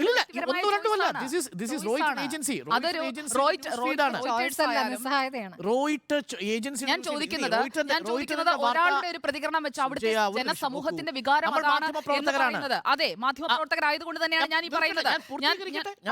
അതിനുശേഷം സുജയ്ക്ക് ഇടപെടാം. ഞാൻ പറയുന്നത് റോയിട്ടേഴ്സിനെ അധികരിച്ചുകൊണ്ടാണ്. മറിച്ച് തെളിയിക്കാൻ സുജയുടെ കയ്യിൽ ഏത് സ്ഥാപനത്തിന്റെ ഏജൻസിയുടെ ഡോക്യുമെന്റ് ആണുള്ളതെന്ന് വെച്ചാൽ സുജയ്ക്ക് ഞാൻ പറഞ്ഞുതരാം. അപ്പോൾ ഈ റോയിട്ടർ ഏജൻസിയിൽ പറയുന്നത് എന്താണ്? ഏകദേശം Ayodhya in the northern states of Uttar Pradesh is home to 3 million people, including 5,000 Muslims എന്നുള്ളത് 50,000 മുസ്ലിംസ് എന്നുള്ളതാണ്. ഇത്രയും ആളുകൾ അധിവസിക്കുന്ന ഒരു പ്രദേശത്ത് ഒരു പ്രധാനമന്ത്രി രാജ്യത്തിൻ്റെ റെയിൽവേ സ്റ്റേഷനും എയർപോർട്ടും സമർപ്പിക്കുമ്പോൾ രാജ്യത്തെ മുഴുവൻ ക്ഷേത്രങ്ങളിലും രാമജ്യോതി തെളിയിക്കണമെന്ന് പറയുന്നത് മതേതരത്വത്തിന് അനുകൂലമാവുന്നത് എങ്ങനെയാണെന്ന് സുജി ഒന്ന് വിശദീകരിച്ചാൽ മതി. This is the simple question. അതാണ് പ്രധാനമന്ത്രിക്ക് ഈ രാമക്ഷേത്രം ഉദ്ഘാടനം ചെയ്യുന്നതിനോ ഞാൻ ഇതിനൊന്ന് മറുപടി പറഞ്ഞോട്ടെ. താങ്കൾ ഇപ്പോൾ പറഞ്ഞ ഈ പർട്ടിക്കുലർ തിങ്ങിന് എനിക്ക് തിരിച്ച് മറുപടി പറയാമല്ലോ. അതായത് താങ്കൾ ഇപ്പോൾ റോയിട്ടേഴ്സിന്റെ കഴിഞ്ഞ വീക്കിലെ, അതായത് ലാസ്റ്റ് വീക്ക് റിപ്പോർട്ടാണ് കോട്ട് ചെയ്തത്, ഞാനത് കണ്ടിരുന്നു. അപ്പോൾ അതിന് ഞാനൊരു കാര്യം തിരിച്ചു പറഞ്ഞു തരാം. അതായത് ഷപ്നം എന്ന് പറയുന്ന മുംബൈയിൽ നിന്നുള്ള മുസ്ലിം വുമൺ, അത് റിപ്പോർട്ട് ചെയ്യുന്നത് NDTV ആണ്. 1425 കിലോമീറ്റർ കാൽനടയായ അയോധ്യയിലെ രാമക്ഷേത്രത്തിലേക്ക് പോകുന്ന ഷപ്നത്തിന്റെ ബൈറ്റ് ഇവിടെയുണ്ട്. ഷപ്നത്തിനൊപ്പം രമൻ രാജ് ശർമ്മയും വിമൻ പാണ്ഡെയും അടക്കമുള്ളവർ പോകുമ്പോൾ ഞാൻ ചോദിക്കുന്നത്, ഷപ്നം പോകുന്നത് നിങ്ങൾക്ക് വിഷയമല്ല, ഷപ്നം പോകുന്നത് നിങ്ങൾക്ക് വിഷയമല്ല, അത് നിങ്ങൾ പറയില്ല. ഞാൻ ആ നിഷ്കളങ്കതയിൽ ഞാൻ ചോദിക്കുന്നത് 1425 കിലോമീറ്റർ കാൽനടയായ നിഷ്കളങ്കതയിൽ എനിക്ക് അഭിമാനവുമുണ്ട്. പക്ഷേ ആ നിഷ്കളങ്കത പ്രേക്ഷകരുടെ മുന്നിലേക്ക് നമ്മളൊരു ഏജൻസിയെ കോട്ട് ചെയ്ത് പറയുമ്പോൾ അവിടെ എന്താണ് ഒരു ഫിയർഫുൾ സൈക്കോസിസ് വർക്ക് ചെയ്യുന്നത് എങ്ങനെയാണ് നമ്മൾ കണ്ടതല്ലേ? എന്താണ് സംഭവിച്ചത് അഹമ്മദാബാദിൽ? എന്താണ് സംഭവിച്ചത്?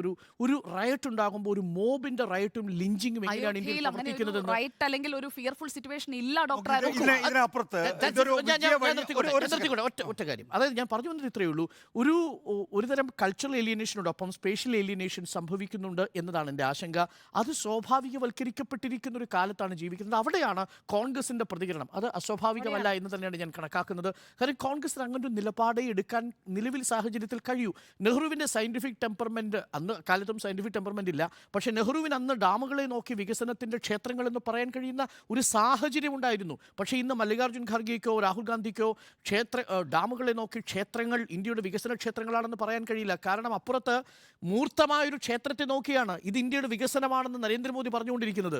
അവിടെ ആ ക്ഷേത്രത്തിലേക്ക് പോകാൻ ടിക്കറ്റ് എടുത്ത് ക്യൂ നിൽക്കുന്ന മനുഷ്യരോട് നെഹ്റു ആകാൻ പറയൂ, നെഹ്റുവിന്റെ വാക്കുകൾ പിന്തുടരാൻ പറയുക എന്നുള്ളത് ഏറെക്കുറെ അസാധ്യമായി കഴിഞ്ഞിരിക്കുന്നു. അവിടെ അരുൺ, അതിനകത്തൊരു പ്രധാനപ്പെട്ട വിഷയമുള്ളതെന്ന് വെച്ചാൽ ജവഹർലാൽ നെഹ്റു ഉൾക്കൊണ്ട ഒരു രാഷ്ട്രീയമുണ്ട്. അത് ഭൗതികവാദത്തിൽ അടിസ്ഥാനപ്പെടുത്തി മഹാത്മാഗാന്ധിയുടെ ആത്മീയതയിൽ ഉൾക്കൊണ്ടുകൊണ്ട് മുന്നോട്ട് പോവുകയായിരുന്നു. അതിനപ്പുറത്തേക്ക് പിന്നീട് കോൺഗ്രസ് ആ രാഷ്ട്രീയമല്ല മുന്നോട്ട് കൊണ്ടുപോയിട്ടുള്ളത്. അതുകൊണ്ടാണ് നമ്മൾ 49നെയും 86നെയും 92നെയും ഒക്കെ കണക്ട് ചെയ്യുന്നത്. അതുകൊണ്ടാണ് ഞാൻ നേരത്തെ സ്മൃതി ചോദിച്ച ചോദ്യത്തിന് ആ നിലയിൽ മറുപടി പറഞ്ഞത്. ഇനിയിപ്പോൾ കോൺഗ്രസിനെ സംബന്ധിച്ചിടത്തോളം ഒറ്റ അടിക്ക് രാഹുൽ ഗാന്ധി എന്നാൽ പിന്നെ ജവഹർലാൽ നെഹ്റു ആയിക്കളയാം എന്ന് തീരുമാനിച്ചാൽ അതിന് വിശ്വസനീയത ഉണ്ടാവില്ല, അത് ജനങ്ങൾ അംഗീകരിക്കാൻ സാധ്യതയില്ല. അതുകൊണ്ടാണ് കോൺഗ്രസ് ഇനി ഈ പറയുന്ന പ്രതിഷ്ഠാദിന ചടങ്ങിൽ പങ്കെടുക്കുന്നുണ്ടെങ്കിൽ അത് ഏതെങ്കിലും തരത്തിൽ ഹിന്ദുത്വ വോട്ടുകൾ സമാഹരിക്കാൻ കാരണമാവുമെങ്കിൽ പോകട്ടെ എന്ന നിലപാട് ഞാൻ എടുക്കുന്നത് എന്നുള്ളതാണ്. നോക്കൂ, ഇവിടെ നമ്മൾ ചർച്ച ചെയ്യാത്തൊരു പ്രധാനപ്പെട്ട വിഷയം എന്ന് പറയുന്നത് ഈ റെയിൽവേ സ്റ്റേഷൻ്റെയും വിമാനത്താവളത്തിൻ്റെയും ഉദ്ഘാടനത്തിൽ നരേന്ദ്രമോദി രാമജ്യോതി കത്തിക്കണം എന്നതും ഈ പറയുന്ന അമ്പലങ്ങൾ ഇല്യൂമിനേറ്റ് ചെയ്യണം എന്നൊക്കെ പറയുന്നതിനപ്പുറത്തേക്ക് ഈ അടുത്ത ദിവസങ്ങളിൽ നമ്മൾ കാണാൻ പോകുന്ന ധൂർത്ത്, നമ്മൾ പല ഘട്ടങ്ങളിലും ധൂർത്തിനെ കുറിച്ചൊക്കെ ചർച്ച ചെയ്തിട്ടുണ്ട്. ഒരു സെൽഫി പോയിന്റ്, നരേന്ദ്രമോദിയൊപ്പം നിൽക്കുന്ന 3D സെൽഫി പോയിന്റ് ഉണ്ടാക്കുന്നതിന് 6.25 ലക്ഷം രൂപയാണ് ഒരു സെൽഫി പോയിന്റിന്. എന്തിനാണ് പ്രധാനമന്ത്രിയുടെ കൂടെ നിന്ന് ഫോട്ടോ എടുക്കുക എന്ന് പറയുന്ന ഒരു ഡിജിറ്റൽ സംവിധാനം ഒരുക്കുന്നതിന് വേണ്ടി ഒരിടത്ത് മാത്രമായി 6.25 കോടിയാണ്. അതിൻ്റെ താൽക്കാലിക ഷെഡ് കെട്ടാൻ വേണ്ടി ഏതാണ്ട് 3.25 കോടി രൂപയും ചെലവഴിക്കുന്നു എന്നുള്ളതാണ്. ഇത് രാജ്യമെമ്പാടും വലിയൊരു എന്താ പറയുക, ഒരു മോദി ഭ്രമം ഉണ്ടാക്കുന്നതിന് വേണ്ടിയിട്ടുള്ള ഒരു ശ്രമം നടത്തുകയാണ്. എനിക്ക് തോന്നുന്നില്ല ഇതൊരു വിജയവഴി. ഒരു രാമൻ എന്ന് പറയുന്നത് ഒരു വികാരം തന്നെയാണ് ഉത്തരേന്ത്യക്കാരെ സംബന്ധിച്ചിടത്തോളം. പ്രത്യേകിച്ച് സ്വാഭാവികമായിട്ടും അത് നേരത്തെ ഉണ്ടായിരുന്ന BJPയുടെ വിജയത്തിന് അടുത്തേക്ക് ഒരുപക്ഷെ ഉത്തരേന്ത്യൻ സംസ്ഥാനങ്ങളിലേക്ക് എത്തിക്കുമെന്നുള്ള കാൽക്കുലേഷൻ്റെ അടിസ്ഥാനത്തിലായിരിക്കാം BJP മുന്നോട്ട് പോകുന്നത്.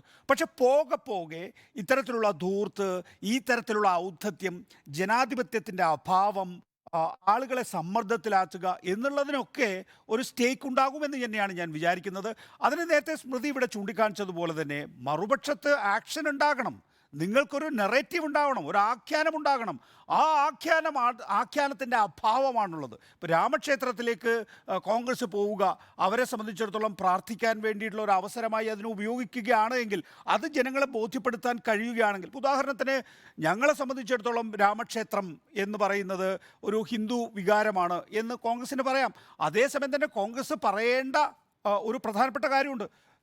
ഒരു മുസ്ലിം പള്ളി അവിടെ പണിയേണ്ടതുണ്ട് എന്നും ഇതേപോലെ തന്നെ ഞങ്ങൾ എങ്ങനെയാണോ രാമക്ഷേത്രത്തിലേക്ക് പോയത്, സമാനമായ വിധത്തിൽ തന്നെ മുസ്ലിം പള്ളിയുടെ ഉദ്ഘാടനത്തിനും ഞങ്ങൾ മതേതര പാർട്ടികളുടെ പങ്കാളിത്തം അവിടെ ഉണ്ടാകുമെന്ന് പറയാനുള്ള ബാധ്യത കോൺഗ്രസ് പാർട്ടിക്കുണ്ട്. ആ ബാധ്യതയെങ്കിലും അവർ നിറവേറ്റുമെന്ന് മാത്രം വിശ്വസിക്കാനാണ് ഞാൻ ആഗ്രഹിക്കുന്നത്. പക്ഷേ പള്ളി നിർമ്മാണം തുടങ്ങിയിട്ടില്ല. പള്ളി നിർമ്മാണം തുടങ്ങാൻ എന്നോ ഒരു പള്ളി ഉണ്ടാകുമെന്നാണല്ലോ നമ്മളൊക്കെ ആഗ്രഹിക്കുന്നത്. അതെ, അതെന്തായാലും ഒരു ചെറിയ ഇടവേളയ്ക്ക് നമുക്ക് പോയി വരാം. അയോധ്യയെ വിജയവഴിയാക്കിയോ എന്നതാണ് ചോദ്യം. അയോധ്യയെ വിജയവഴിയാക്കി എന്ന് 4 പേരും അഭിപ്രായപ്പെടുന്നുണ്ട്. 4 പേരും 4 വ്യത്യസ്ത കോണുകളിൽ നിന്നാണ് വിജയവഴി ആക്കുന്നു എന്നുള്ളതാണ്. എന്റേത് കൃത്യമായ സ്റ്റാൻഡാണ്. 50% വോട്ട് വിഹിതത്തിലേക്ക് എത്താൻ പോകുന്നു. അതിന്റെ ഒരു കൃത്യമായിട്ടുള്ള 50%ത്തിലേക്ക് കൃത്യമായി തന്നെ എത്താൻ പോകുന്നു. പിന്നെ കോടിക്കണക്കിന് ഹിന്ദുക്കളുടെ സ്വപ്നം യാഥാർത്ഥ്യമാക്കുക. അല്ല, ഇത് ഉത്തർപ്രദേശിലെ കാര്യം പറഞ്ഞു. കഴിഞ്ഞ ഉത്തർപ്രദേശിൽ 49. നരേന്ദ്രമോദി പാർലമെന്ററി പാർട്ടി യോഗത്തിൽ പറഞ്ഞിട്ടുള്ളത് ബിജെപിയുടെ വോട്ട് ശതമാനം 50% ആക്കാൻ. നെഹ്റുവിന് കിട്ടാത്തതാണത്, പക്ഷേ രാജീവ് ഗാന്ധി കിട്ടാത്തതാണത്. അസാധ്യമായ നരേന്ദ്രമോദിയാണ് അല്ല, അസാധ്യമായ ഇന്ത്യൻ പൊളിറ്റിക്സിൽ നിലവിലത്തെ സാഹചര്യത്തിൽ 37-ൽ നിന്നൊരു 13% കൂടി വരിക എന്നുള്ളത് 140 കോടിയിലൊരു 13 കോടി ആളുകളെ ഇപ്പുറത്തേക്ക് കൊണ്ടുവന്നാൽ മതി. ആ 13 കോടി വോട്ടർമാരെ BJP-യിലേക്ക് എത്തിക്കാനുള്ളൊരു നെറേറ്റീവ് മറുഭാഗത്തുണ്ടോ എന്നതാണ് എൻ്റെ ചോദ്യം. അതായത് പിടിച്ചു നിർത്താനുള്ള നെറേറ്റീവ് കോൺഗ്രസിനും മറ്റു പ്രതിപക്ഷ കക്ഷികൾക്കും ഉണ്ടോ? അവിടെ ഇന്ത്യ മുന്നണി പ്രവർത്തിക്കുന്നില്ലെങ്കിൽ, ക്ഷീണമാകുന്നുണ്ടെങ്കിൽ ഒരുപക്ഷെ അതിനകത്ത് ഇനിയിപ്പോൾ ഇന്ത്യ മുന്നണി പ്രവർത്തിക്കുന്നില്ലെങ്കിൽ തന്നെയും BJP 50% ആളുകൾ അംഗീകരിക്കുന്ന പ്രശ്നം ഉദിക്കുന്നില്ല. അതൊരു അല്ലല്ല, എന്റെ വിശ്വാസം എന്നെ രക്ഷിക്കോ ഇല്ലയോ എന്നുള്ളതല്ല. അങ്ങനെ ഒരു ഇന്ത്യയിലല്ല ഞാൻ ജീവിക്കുന്നത്. ആ ബോധ്യം എനിക്കുണ്ട്. നമ്മൾ ആരും പ്രതീക്ഷിക്കാത്ത കാര്യങ്ങളല്ലേ നികേഷ് കുമാർ ഇപ്പോൾ സംഭവിച്ചത്? ഇതൊന്നും പ്രതീക്ഷിക്കാത്തല്ല.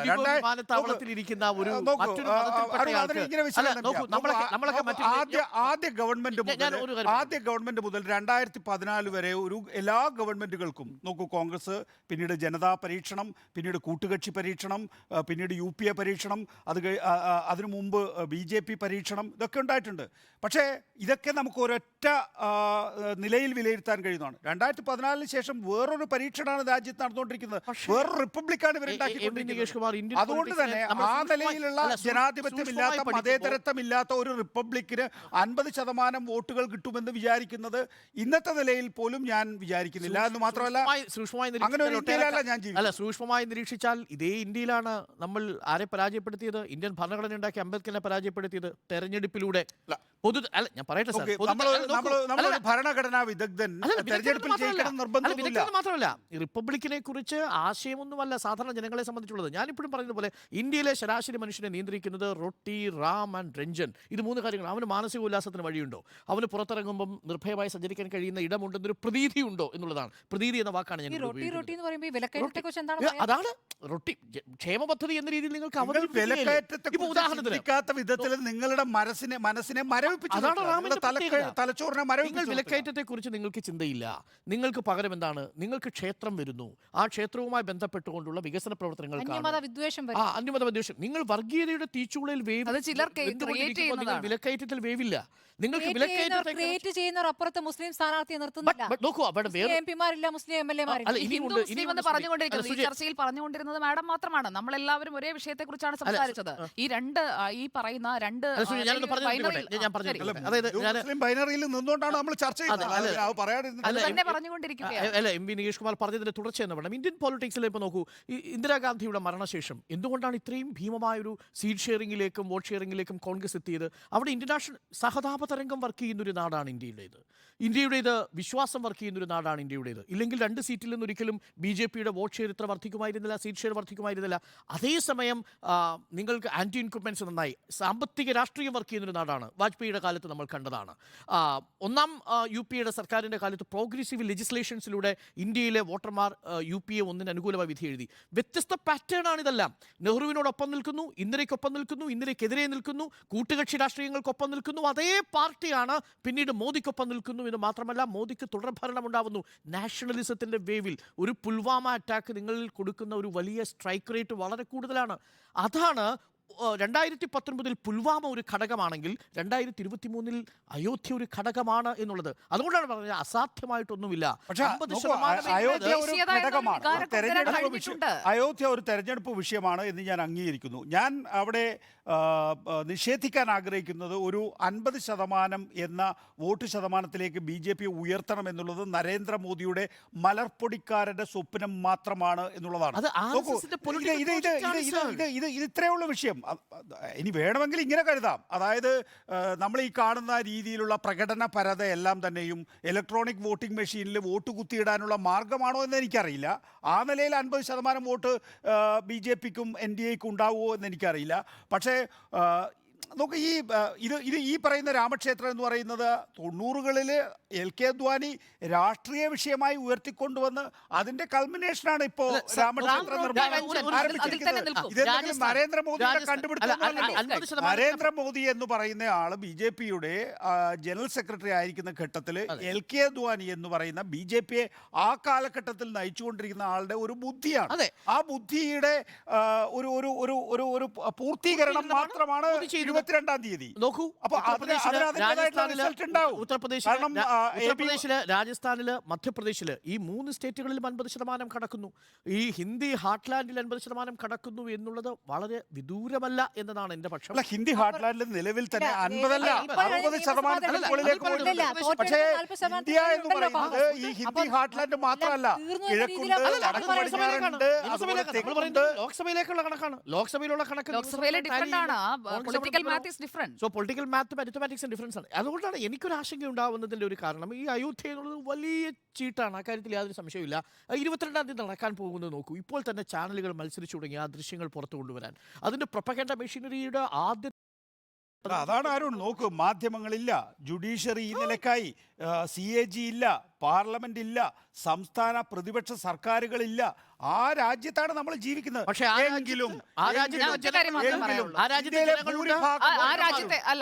ഇന്ത്യയിലെ ഭൂരിഭാഗം ജനങ്ങൾ ഇപ്പോഴും ഹിന്ദുത്വത്തെ അനുകൂലിക്കുമെന്ന് ഞാൻ കരുതുന്നു. അല്ല, ഹിന്ദുത്വത്തെ ഒരു പ്രത്യയശാസ്ത്രമായിട്ട് ഭൂരിപക്ഷം ജനതയും അംഗീകരിക്കില്ല.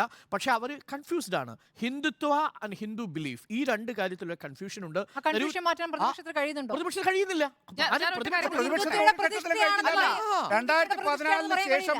2014 ശേഷം പ്രതിപക്ഷത്തിന് ഒരു ഘട്ടത്തിലും കഴിഞ്ഞില്ല. പ്രതിപക്ഷം ദുർബലമാണ്. പക്ഷെ പ്രതിപക്ഷം ദുർബലമായിരിക്കുമ്പോഴും ഇപ്പുറത്ത് 39% കിട്ടിയിട്ടുള്ളൂ. അപ്പോൾ അതിനേക്കാൾ ദുർബലമല്ല 2024, 2019 ദുർബലമല്ല 2024. ആ 2024 കുറെ കൂടി അവധാനതയോടുകൂടി, കുറെ കൂടി പരസ്പരം ഉൾക്കൊണ്ടുകൊണ്ട് പ്രതിപക്ഷം മുന്നോട്ട് പോകും. അതിനുള്ള സമയം ഇനിയുണ്ട്. പാർലമെന്റിൽ പുക പ്രതിഷേധം നടത്തിയവർ അല്ലെങ്കിൽ പുക ബോംബ് എറിഞ്ഞവർ പറഞ്ഞ കാര്യമുണ്ടല്ലോ, ഞങ്ങൾ അഭ്യസ്തവിദ്യരാണ്, ഞങ്ങൾക്ക് തൊഴിലില്ല, ഞങ്ങൾക്ക് പറയാനുള്ളത് കേൾക്കാൻ ആളില്ല. അവർ പറഞ്ഞ കുറേ ഇഷ്യൂസ് ഉണ്ട്. അത് മുഴുവൻ ജനങ്ങളിൽ മുഴുവൻ യുവാക്കളെ പ്രതിനിധികളൊന്നും ആയിരിക്കില്ല. പക്ഷേ രാജ്യത്ത് നിലനിൽക്കുന്ന പ്രശ്നം അതാണ്. ഒരുപക്ഷെ ഈ രാജ്യത്ത് തൊഴിലില്ലായ്മയെ മുന്നോട്ട് കൊണ്ടുവരാൻ കഴിയുന്ന ഏറ്റവും നല്ല സമരമാർഗമായി നമുക്ക് കാണാൻ കഴിയുന്നത്. പക്ഷെ അതുപോലും അമുക്കി വെച്ചു. ആ വിഷയം പാർലമെന്റിൽ ചർച്ച ചെയ്തില്ല. ആ വിഷയം മീഡിയ ചർച്ച ചെയ്തിട്ടില്ല. ആ സമയത്ത് രാഹുൽ ഗാന്ധിയുടെ പിന്നാലെ പോകുമായിരുന്നു. എന്തോ ജഗ്ദീപ് ധൻഖറുടെ വീഡിയോ എടുത്തു എന്ന് പറഞ്ഞു. ഇന്ത്യയിലെ മാധ്യമങ്ങൾ, അദാനി, കല്യാൺ, അംബാനി, ഇമാതിരി ആളുകളാണ് ഇവിടുത്തെ മാധ്യമങ്ങളെ നിയന്ത്രിക്കുന്നത്. ഞാൻ അവസാനിപ്പിക്കാൻ ഒരു കാര്യം പറയാം. നേരത്തെ സാർ പറഞ്ഞു ഇവിടെ മലർപ്പൊടിക്കാരന്റെ സ്വപ്നമെന്ന്. കോൺഗ്രസ് 2024 ഇത്രയും ആക്റ്റീവായി നിൽക്കുന്ന ഈ രാം റോട്ടി രഞ്ജൻ സ്കീമുമായി വളരെ സക്സസ്ഫുള്ളായി അത് എല്ലാ ഇടങ്ങളിലും എത്തിക്കാൻ കഴിഞ്ഞിട്ടുള്ള BJPയെ പരാജയപ്പെടുത്തുമെന്ന് വിശ്വസിക്കുന്നതാണ് യഥാർത്ഥത്തിൽ മലർപ്പൊടിക്കാരന്റെ സ്വപ്നം. അല്ലാതെ നരേന്ദ്രമോദി 50% എത്തുമോ എന്നുള്ളത് അത് എത്താനുള്ള കൃത്യമായ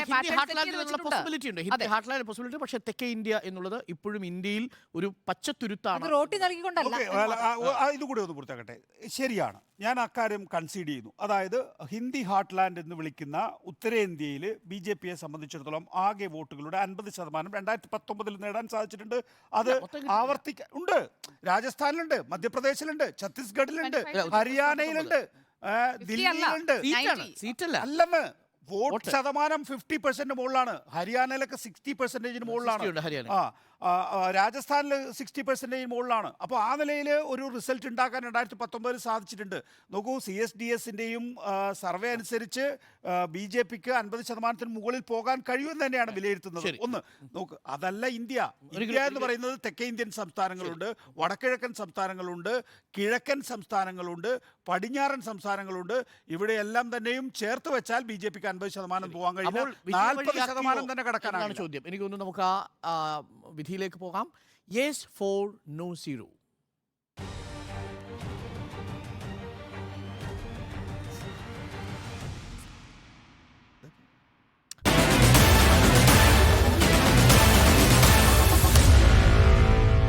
Meet the editors.